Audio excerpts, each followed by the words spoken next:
Look, it is the first meeting of mine since, well, first the Iran-Israel war, but then also that OPEC Plus decision over the weekend to bring back extra barrels to the market. And the feeling is that OPEC Plus have changed their strategy over the last couple of months. Why do you think that is the case? Why do you think they've decided to accelerate the putback of these Right. Great barrels? to be with you, Joumanna. You know, I don't think they've changed their strategy. I think they've doubled down on their strategy.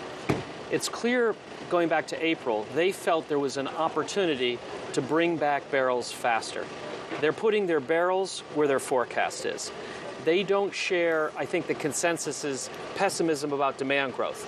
They're not as worried about macroeconomic weakness, and they're more cautious about supply growth outside of OPEC Plus. So for those reasons, they see a higher demand for their oil. And so far, they've been right. The oil market is tight.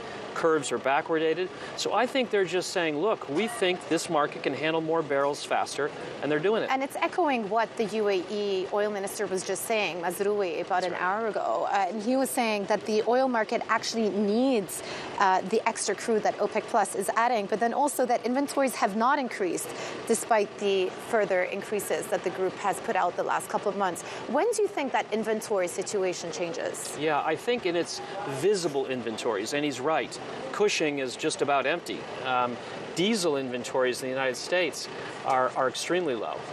But we expect that visible inventories will start to build later this quarter and in the fourth quarter, if our forecasts are correct. We're a little more pessimistic on demand and a little more optimistic about supply growth from Guyana, Brazil, United States, Canada. So if we're right, we will expect to see visible inventories build third quarter, fourth quarter. If that happens, the backwardation in the front of the curve should convert to contango, and you'll start to see some price weakness. But that's just a view about the future. Right now, the minister's right. When you look out the window, the market is pretty tight. Yeah. Is your expectation that they're going to complete the unwind of the full voluntary cut amount by September?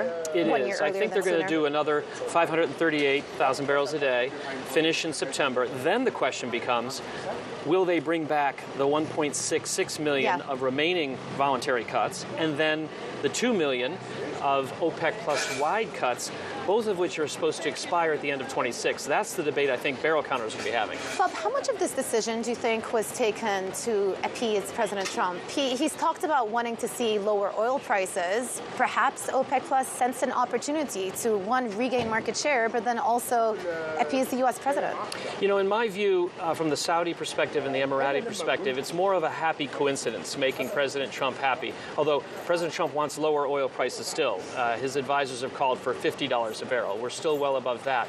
But I think it's more of a happy coincidence. I think the main reason is the fundamentals. I think they keep their eye on the fundamentals. They saw an increase in the refining season. Now, here's the deal, though. These barrels that are being brought back in August are going to arrive in the refining lull in the fall. That's when we'll see, between runs dropping 600,000 barrels a day, a decline in the Saudi crude burn. So it's a little riskier, but that's, I think, the main reason, the timing of runs and the health of the fundamentals. So you said just now some of the president's advisors would like to see oil at $50. What happens to drill, baby, drill if oil is at 50? It chills, baby, chills at 50. I can tell you, my clients in Texas are none too happy about this call for $50 oil. We're already seeing rigs get stacked and activity slow. We at Rapidan forecast shale oil will actually be down in the fourth quarter year on year. So it is not a happy time. They are not happy with this $50 oil priority, but that is the policy. What is the outlook that you see for shale production next year if prices stay around these levels? Pretty much flat to maybe slightly down. I think you're going to start to see more caution, maybe less hedging at work, and so more stacking of rigs. We have oil prices going down to the mid-50s going into next year, and in that environment, I think you'll start to see shale start to weaken a little bit. Yeah, but even in that situation, you'll see perhaps less supply, less production coming through from the U.S., but that's not going to deter some of the other non-OPEC supply that's coming to the market. You're absolutely right. And we also have our Gulf of America or Mexico, depending on which which you wish, but those projects are actually adding to U.S. supply. Plus, again, Argentina is ramping up.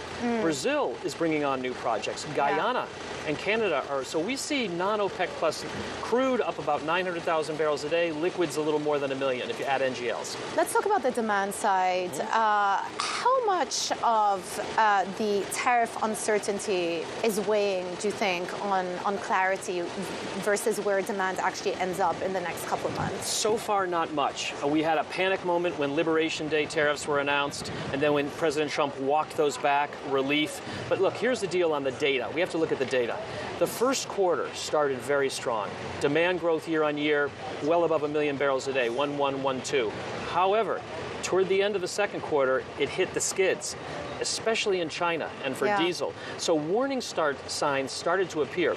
But the tariff issue and the uncertainty around interest rates as well shouldn't really start to hit until the summer and the fall. So that remains to be seen. Final question for you. When OPEC say, or not them necessarily, but analysts say that OPEC are looking to regain market share, where is that market share going to come from?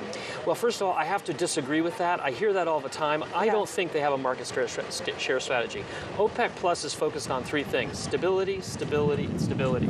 I think they are trying to make sure the market has the oil it needs to keep oil prices in a range. So, but to the degree OPEC Plus is going to be increasing production, I think where it's going to be coming from are places like the United States.